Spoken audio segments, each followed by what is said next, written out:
How do you trip and fall 3 times? He ignores my question.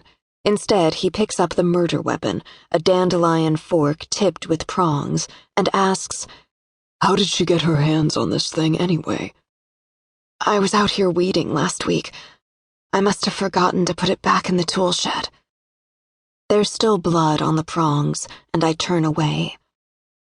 "Rob, doesn't it bother you how she's reacting to all this? She stabbed Juniper, and a few minutes later she asked for juice. That's what freaks me out, how perfectly calm she is about what she did." "She's too young to understand. A 3-year-old doesn't know what death means." "She must have known she was hurting him. He must have made some kind of sound." "Didn't you hear it?" "I was playing the violin, right here. Lily and Juniper were at that end of the patio. They seemed perfectly fine together, until—" "Maybe he scratched her. Maybe he did something to provoke her." "Go upstairs and take a look at her arms. She doesn't have a single mark on her. And you know how sweet that cat was. You could yank on his fur, step on his tail, and he'd never scratch you.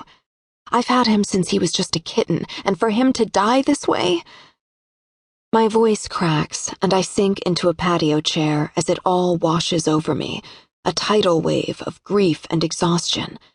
And guilt, because I couldn't protect my old friend, even as he bled to death only 20 feet away.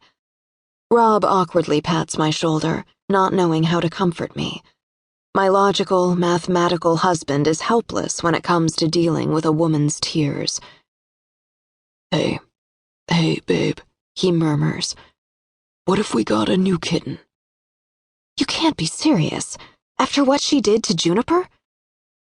"Okay, that was a stupid idea, but please, Julia, don't blame her. I bet she misses him just as much as we do. She just doesn't understand what happened." "Mommy?"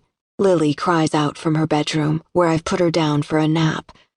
"Mommy!" Though I'm the one she's calling for, it's Rob who lifts her out of her bed, Rob who cradles her in his lap as he sits in the same rocking chair where I once nursed her.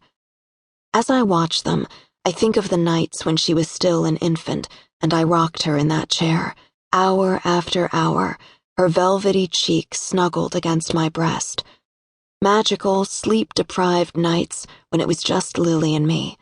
I'd stare into her eyes and whisper, "Please remember this.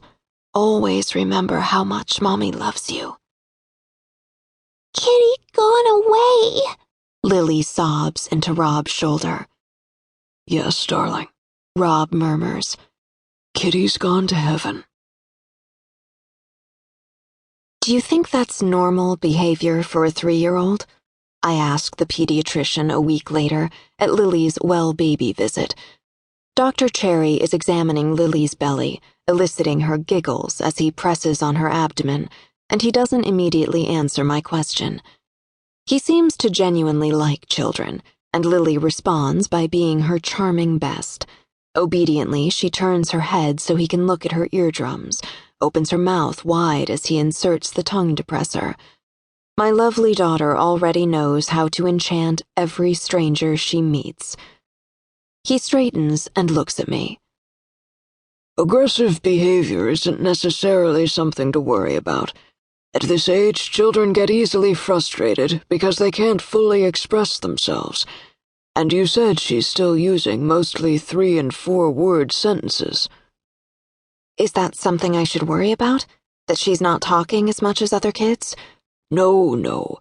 Developmental milestones aren't set in concrete.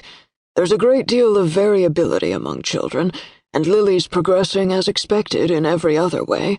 Her height and weight, her motor skills are all perfectly normal." He sits her up on the side of the exam table and gives her a big smile. "And what a good little girl you are. I wish all my patients were so cooperative. You can see how focused she is, how closely she pays attention." "But after what happened to our cat, does that mean she might do something even worse when she's—" I pause, realizing that Lily is watching me and listening to everything I say. "Mrs. Ansdell," he says quietly, "why don't you take Lily into our playroom? You and I should discuss this alone."